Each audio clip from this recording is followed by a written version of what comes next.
কৃত্রিমভাবে পরাগায়নের জন্য খুব ভোরবেলা সবজি বাগানে এসে সদ্য ফোটা এরকম একটি পুরুষ ফুল বোটা থেকে ছিঁড়তে হবে। তারপর পুরুষ ফুলের এই পুংকেশর ঠিক রেখে এই পাপড়িগুলো খুব সাবধানে ছিঁড়তে হবে।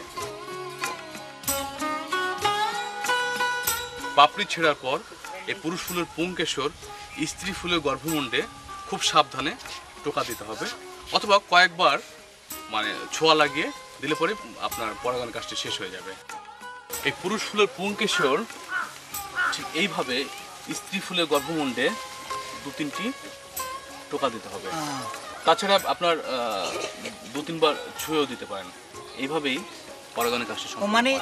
এই 2-3 বার টোকা দিলে হইব বা 2-3 বার ছোঁয়ালেও হবে। একটি পুরুষ ফুলের পুংকেশর থেকে 5 থেকে 6টি স্ত্রী ফুলের পরাগায়ন করা সম্ভব। ওরে আল্লাহ, খুব সুন্দর তো। আমি আর রেহানা এখন থেকে খুব বড় এটা এই কামটা করুম। আচ্ছা, আর কি কি ফসলের এরকম পরাগায়ন করা যায়?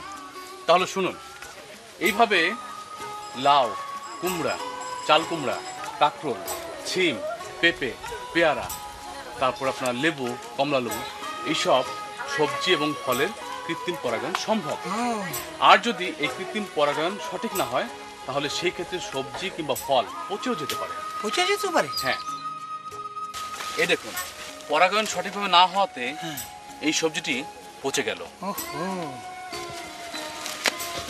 হাসান ভাই, আমার পেঁপে বাগানে পেঁপে খুব কম ধরছে, যে কয়টা ধরছে ছোট ছোট। এমন হলো কেন? কি আপনার পেঁপে বাগানে পুরুষ মেয়ে পেঁপে গাছ ঠিকমতো আছে তো? পুরুষ গাছ তো অনেকগুলা ছিল, আমি উঠায় ফেলাই দিয়েছি। ভাবছি পুরুষ গাছের জঙ্গল রেখে লাভ কি?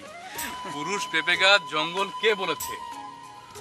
10-12টি স্ত্রী পেঁপে গাছের জন্য কমপক্ষে একটি পুরুষ পেঁপে গাছ দরকার। এরপরে যদি আপনি ভালো ফলন চান সেই ক্ষেত্রে পুরুষ ফুল দিয়ে স্ত্রী ফুলের কৃত্রিম পরাগায়ন ঘটাতে হবে। অধিক ফসল ফলানোর জন্য আর কি কি করতে হবে একটু বোঝায় গেলে খুশি হইতাম। জমিতে ভালো ফসলের জন্য নিয়মিতভাবে পরিমিত সার ব্যবহার করতে হবে। আপনার বাড়িতে তো গরু, ছাগল, হাঁস, মুরগি এসব রয়েছে। এই গরু, ছাগল, হাঁস, মুরগির গোবর, বিষ্ঠা এবং শাকসবজির বর্জ্য অংশ পচিয়ে জৈব সার তৈরি করে জমিতে প্রয়োগ করতে হবে। তাহলেই জমিতে অধিক ফসল ফলানো সম্ভব।